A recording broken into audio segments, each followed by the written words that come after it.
प्रभु तेरी वाणी जीवन की रोटी, नैनों की ज्योति अंधेरा मिटाती।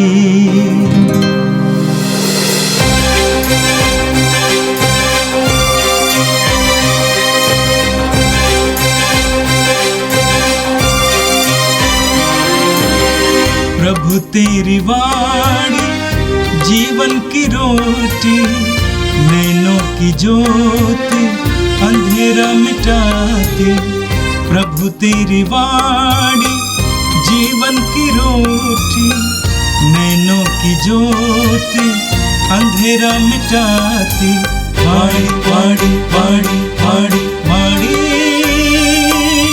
पवित्र है, शाश्वत है, जीवन का मन्ना है। 29 मई बृहस्पतिवार।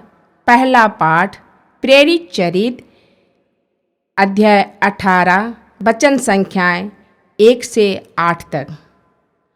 पौलुस थोवस छोड़कर कुरिन्थ आया, जहाँ अक्विला नामक यहूदी से उसकी भेंट हुई। अक्विला का जन्म पोंतुस से हुआ था। वह अपनी पत्नी प्रिसिला के साथ इटली में आया था, क्योंकि क्लौदियुस ने यह आदेश निकाला था कि सब यहूदी रोम से निकल जाए। पौलुस उनसे मिलने आया और उसके यहाँ रहने तथा काम करने लगा, क्योंकि वह एक ही व्यवसाय करता था। वे तंबू बनाने वाले थे। पौलुस प्रत्येक विश्राम दिवस को सभागृह में बोलता और यहूदियों तथा यूनानियों को समझाने का प्रयत्न करता था। जब सिलास और तीमुथी मकेदुनिया से पहुँचे तो पौलुस वचन के प्रचार के लिए अपना पूरा समय देने लगा और यहूदियों को इसका प्रमाण देता रहा कि यीशु ही मसीह है। किंतु जब वे लोग पौलुस का विरोध और अपमान करने लगे तो उसने अपने वस्त्र फाड़कर उनसे यह कहा, तुम्हारा रक्त तुम्हारे सिर पड़े। मेरा अंतःकरण शुद्ध है। मैं अब से गैर यहूदियों के पास जाऊंगा। वह उन्हें छोड़कर चला गया और तीतुस युस्तुस नामक ईश्वर भक्त के यहाँ आया, जिसका घर सभागृह से लगा हुआ था। सभागृह के अध्यक्ष क्रिस्पुस ने अपने साथ परिवार के साथ प्रभु में विश्वास किया। बहुत से कुरिन्थी भी पौलुस की बातें सुनकर विश्वास करते और बपतिस्मा ग्रहण करते थे। यह प्रभु की वाणी है। संत योगन के अनुसार पवित्र सुसमाचार अध्याय 16 पद संख्या 16 से 20 तक। यीशु ने अपने शिष्यों से ये कहा, थोड़े ही समय बाद तुम लोग मुझे नहीं देखोगे, और फिर थोड़े ही समय बाद मुझे देखोगे। इस पर उनके कुछ शिष्य आपस में ये कहने लगे, वह हमसे ये क्या करते हैं, थोड़े ही समय बाद तुम मुझे नहीं देखोगे और फिर थोड़े ही समय बाद तुम मुझे देखोगे। और क्योंकि मैं पिता के पास जा रहा हूँ, इसलिए उन्होंने कहा, वो जो थोड़ा समय करते हैं इसका अर्थ क्या है। हम उनकी बात नहीं समझ पा रहे हैं। यीशु ने ये जानकर कि वे मुझसे प्रश्न पूछना चाहते हैं, उनसे कहा, तुम आपस में मेरे इस कथन के अर्थ पर विचार विमर्श कर रहे हो कि थोड़े ही समय बाद तुम मुझे नहीं देखोगे, अब फिर थोड़े ही समय बाद मुझे देखोगे। मैं तुम लोगों से कह देता हूं, तुम रोवोगे और विलाप करोगे, परंतु संसार आनंद मनाएगा। तुम शोक करोगे, किंतु तुम्हारा शोक आनंद बन जाएगा। ये प्रभु का दिव्य सुसमाचार है। क्रिस्त प्रभु की जय। प्यारे भाई और बहनों, आज पवित्र कलीसिया संत पौलुस छठवें को याद करती है।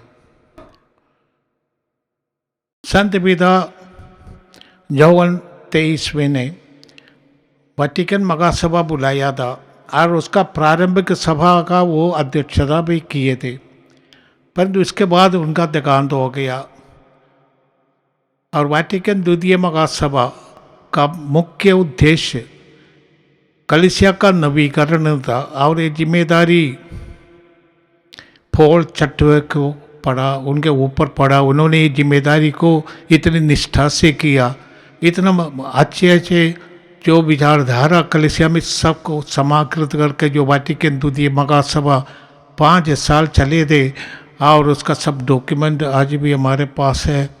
और संत पौलुस छठवां को इसलिए याद करते हैं, उनमें हिम्मत था कि कलीसिया का नवीकरण के लिए काम करे और जो रास्ते रखने वाले अधिकांश लोग उनके खिलाफ थे, पर भी उन्होंने हिम्मत के साथ महान कार्य दर्शाया।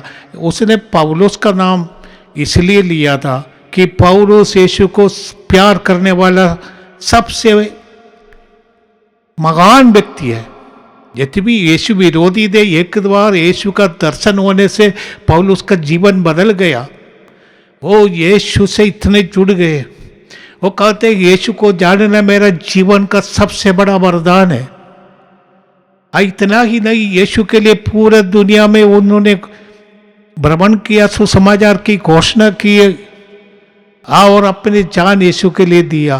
पौलुस कहते मैंने सब कुछ यीशु के लिए छोड़ दिया है और यीशु मुझ में जीवित है। मैं यीशु से एकजुट होकर उन्होंने जो कार्य किया, संत पिता पौलुस छठवें को इसलिए पौलुस को अपना मध्यस्थ के रूप में माना और कलीसिया के लिए काम किया। आज का प्रथम पाठ भी हम पौलुस के बारे में पढ़ते हैं। पौलुस अभी कोरिन्थ पहुंचा है। इसके पहले पौलुस एथेंस में था, जो यूनानियों का दार्शनिक लोगों का केंद्र है। जैसे हमारा काशी भारतीय दर्शन का केंद्र माना जाता है, विशेष करके पुराने ज़माने में। इसी तरह पुराने ज़माने में यूनानी दार्शनिकों का केंद्र था एथेंस। अब पौलुस मकाम पर जो पौलुस कहते थे वो पहले जब बार आते यहूदियों के पास, इसके बाद वो गैर यहूदियों के पास जाते हैं। एथेंस में उसने ऐसी एक जगह देखा, वहाँ पर जो अज्ञात देवता के लिए भी ये मंदिर बनाया था। उसको लेकर पौलुस उन लोगों को यीशु के बारे में कहा, आप पुनरुत्थान के बारे में कहा, क्योंकि पौलुस ने पुनर्जीवित यीशु को देखा है। इसलिए पौलुस का विश्वास का एक हिस्सा है कि विश्वास के पुनरुत्थान होगा।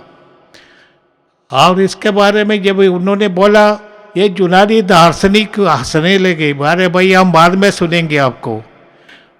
पौलुस को उधर कोई सफलता नहीं मिली और पौलुस अभी जाते हैं जो कोरिन्थ। ये लगभग 80 किलोमीटर 80 माइल दूर पर है और ये सब पुराने ज़माने में जाने आने का कोई सुविधा नहीं है। पुराने ज़माने में सड़क भी कम होगा और आजकल हमारे दुनिया में सड़क है, गाड़ी है। और पौलुस इतना कष्ट करके पूरा दुनिया में घूमने वाला, अभी ये एथेंस से वो कोरिन्थ पहुंचे हैं। पौलुस ने अपने साथी सीलस और तिमोथी को मैकेडोनिया भेजा था। वहाँ से ये लोग फिर आ जाता है, पौलुस से मिलते हैं।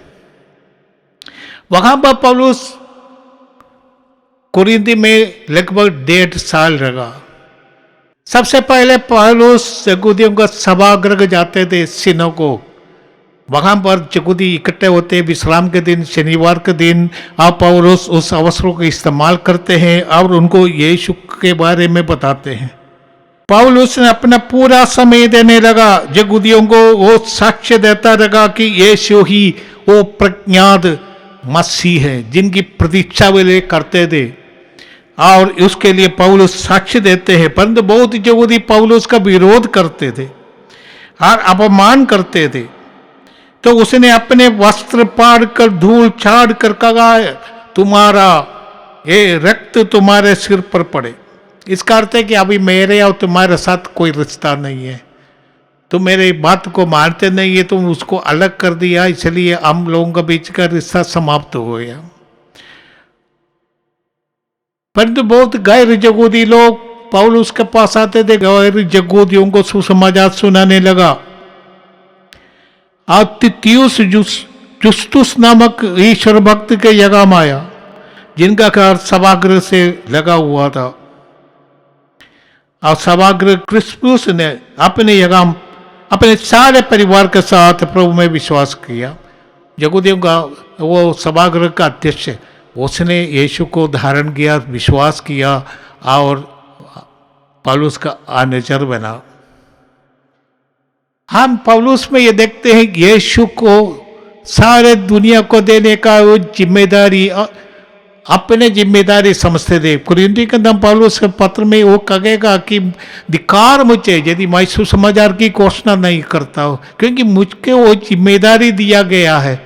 यीशु ने अपने शिष्यों को जिम्मेदारी दिया कि संसार के कोने कोने में जाओ, सुसमाचार सुनाओ। ईश्वर का प्रेम है सुसमाचार। ईश्वर हमें प्यार करते हैं, हमारे पापों के बावजूद भी ईश्वर हमें प्यार करते हैं। जैसे यीशु ने कहा, धर्मियों के नहीं मैं पापियों को बुलाने आया है। ईश्वर का प्रेम यही है कि पापी पश्चाताप करके ईश्वर के पास लौट आए, नया व्यक्ति बने, नया दुनिया बनाए, अपने घर भी नया बनाए। मैंने पत्थर का घर नहीं, रिश्ते का घर, ये तो नया बनना चाहिए। जब हमारे दिल में यीशु निवास करता है, हम किसी के प्रति किसी प्रकार का दुष्ट मनोभाव नहीं रखेंगे। हमारे हृदय ईश्वर के हृदय जैसे दूसरों के लिए खुला रहेगा। इसलिए चाहे यीशु को जानना, यीशु से जुड़े रहना, यीशु की चिंताओं को, विचारधाराओं को अपनाना, अपने मनोभाव यीशु के मनोभाव के जैसे बनाना। अब पौलुस का मनोभाव ऐसा ही था। जब यीशु उनके जीवन में आया, उनकी कठोरता निकल गई और ये प्रेम का, सेवा का संदेश लेकर पूरे दुनिया में घूमे हैं। और आज कोरिन्थी में उन्होंने एक कलीसिया की स्थापना कोरिन्थी में किया है। आज के सुसमाचार में हम पढ़ते हैं, अंतिम बयालू के अवसर पर यीशु अपने शिष्यों को पैर धोया और इसके बाद उनसे कहा, मैं तुम्हारे लिए एक नमूना रखा है, तुम एक दूसरे को प्यार करो। और इसके आगे प्रभु अपने बारे में और ईश्वर के बारे में बहुत गहरा अर्थ उनको समझाते हैं। ये सब समझने के लिए उनका दिमाग तो इतना शक्तिशाली दिमाग नहीं था, उनका बुद्धि इतनी कमजोर थी। यदि भी उन्होंने सब कुछ छोड़कर यीशु का अनुकरण किया था, शिष्य बना था, परंतु उनके मन में यही धारणा है कि यीशु वही आने वाला मुक्तिदाता है, यहूदी उनको मानेंगे और यीशु क्या शासन पूरे यहूदिया में, जूदा में यहूदियों के राज्य फैलेंगे और वे यीशु के दाएं बाएं बैठेंगे, शासन करेंगे इत्यादि उनका मन का विचार है। ये अंतिम बयालू के अवसर पर भी परंतु यीशु उनको समझाने की प्रयत्न करते हैं। प्रभु इसलिए उनसे कहते हैं, थोड़े ही समय बाद तुम लोग मुझे नहीं देखोगे। अब फिर थोड़े ही समय बाद मुझे देखोगे। ये तो एक पहेलिया है, ये एक मैंने कंफ्यूजन करने वाली बात है। ये लोग कहते, यीशु कहते हैं, माई मुझे तुम लोग कुछ समय नहीं देखोगे, इसके बाद फिर देखोगे इत्यादि। उनका समझ में नहीं आता। शिष्यों का समझ उस समय पूरा हो गया जब पवित्र आत्मा उन पर उतरे थे। यीशु ने जो कुछ कहा उसका अर्थ समझने में वो सक्षम हो गया जब पवित्र आत्मा का अभिषेक मिला। तब तक के लिए वो समझते नहीं। जैसे इमाऊ से जाने वाले शिष्यों को जो यीशु ने दर्शन दिया था, वो आपस में बोल रहे थे हम सोचेंगे कि वही मुक्तिदाता है, परंतु उनको क्रूस पर मार दिया। अब ये 3 दिन हो गया इत्यादि वो लोग विलाप करते हुए जाते हैं। ये शिष्य भी ये सब समझने में सक्षम नहीं थे। यीशु ने जो कहा कि तुम लोग मुझसे कुछ समय बाद, थोड़े ही समय बाद तुम लोग मुझे नहीं देखोगे, क्योंकि यीशु मारे जाएंगे, दफनाए जाएंगे, और फिर थोड़े ही समय बाद तुम मुझे देखोगे। पुनर्जीवित यीशु उनके सामने फिर आएंगे, प्रस्तुत हो जाएंगे, उनको शांति का संदेश देंगे। परंतु ये सब उनके समझ में नहीं आया। ये केवल देखने की बात भी नहीं है। जो हम अपने आंखों से यीशु को देखते हैं वो केवल उनका फिजिकल फिगर होगा। हम किसी व्यक्ति को अपने आंखों से देखते हैं, उनका कलर, उनके ऊंचाई, चौड़ाई इत्यादि इत्यादि हम देखते हैं। परंतु किसी व्यक्ति को हम, जब हमारा रिश्ता है, हम उनके मनोभाव को समझेंगे, उनकी जो अच्छाई बुराई को समझने लगेंगे, और उनके ताकतों को, उनके क्षमताओं को, उनके जो वैभव, जो उनके कमियों को और उनके गुणों को सब समझने लगेंगे। जब यीशु कहते तुम मुझको देखोगे कुछ समय बाद, इसका अर्थ है पुनर्जीवित यीशु को देखेंगे और वे ईश्वर का पुत्र के रूप में देखेंगे। उसके पहले वो क्रूस पर मारे जाएंगे। इसलिए कहते हैं कि तुम लोगों से मैं कहता हूं, तुम रोवोगे और विलाप करोगे, परंतु संसार आनंद मनाएगा। तुम शोक करोगे, किंतु तुम्हारा शोक आनंद बन जाएगा। जब यीशु को क्रूसित करने वाले, यीशु को क्रूस पर मारने वाले महापुरोहित और शास्त्रीय फरीसी, यीशु के दुश्मन, वो चिल्लाकर हर्षित मन खुश हो गए थे। यीशु क्रूस पर मर रहे हैं और कहते पिता तुमने क्यों मुझे छोड़ दिया।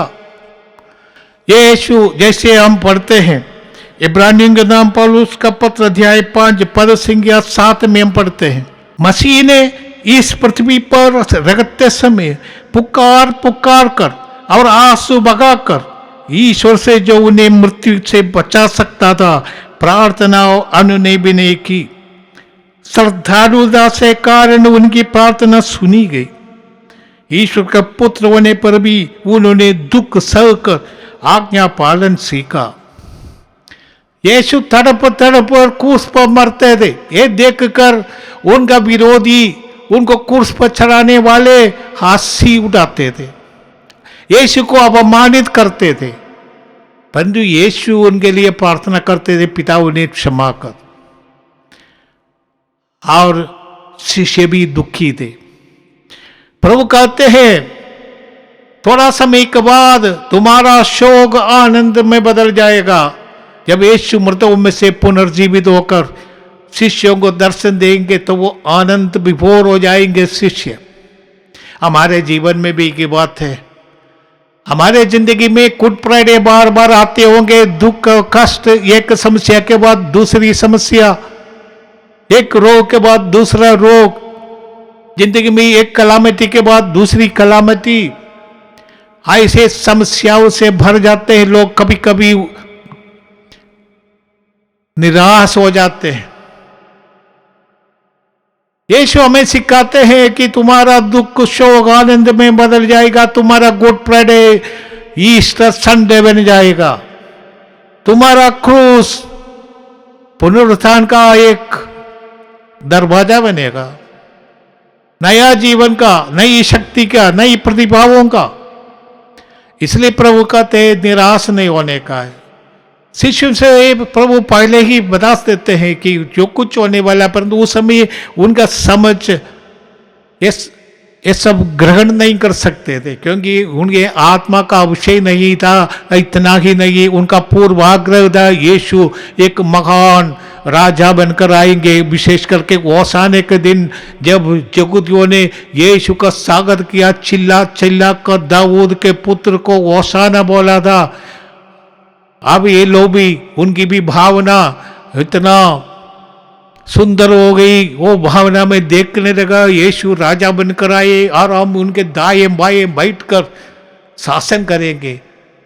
परंतु ये सब समाप्त हुए जब यीशु को क्रूस पर मरते हुए उन्होंने देखा और वो शोक करने लगा, विलाप करने लगा, सब भाग गया डर के मारे। परंतु यीशु कहते कुछ दिन के बाद तुम्हारा शोक बदल जाएगा, आनंद हो जाएगा। आइए हम प्रार्थना करें। हे पिता, हम धन्यवाद देते प्रभु यीशु के लिए। उन्होंने हमें इतना प्यार किया कि उसने अपने आप को हमारे लिए अर्पित कर दिया। पौलुस कहते हैं गलातियों का नाम पत्र अध्याय 2 पद संख्या 20 में, ईश्वर का पुत्र ने मुझे इतना प्यार किया कि उसने मेरे लिए अपने को अर्पित कर दिया। ये प्रभु धन्यवाद देते हैं यीशु के अमर प्रेम के लिए, जो दुख उसने हमारे लिए सगा क्रूस पर हमारे लिए मरा और अपने आखिरी बूंद खून भी हमारे लिए बगाया। हम धन्यवाद देते उनके लिए। ये प्रभु जब हमारे जीवन में कष्ट आएंगे, चाहे पौलुस के जीवन में कई प्रकार का कष्ट आया था, हमारे जीवन में भी कष्ट आते रहेंगे, परंतु उसको सामना करने के लिए, उसको विश्वास की दृष्टि से देखने के लिए और उसको हमारे लिए मुक्ति का साधन बनाने के लिए हमें अभिषेक की जरूरत है। प्रभु तू हमें अभिषेक दे, हर एक परिवार में तेरा प्रेम का अनुभव हो। ये प्रभु ये प्रार्थना करते हमारे प्रभु क्रिस्त के द्वारा, आमीन। प्रभु तेरी वाणी जीवन की रोटी, नैनों की ज्योति अंधेरा मिटाती। वाणी वाणी वाणी वाणी वाणी पवित्र है, शाश्वत है, जीवन का मन्ना।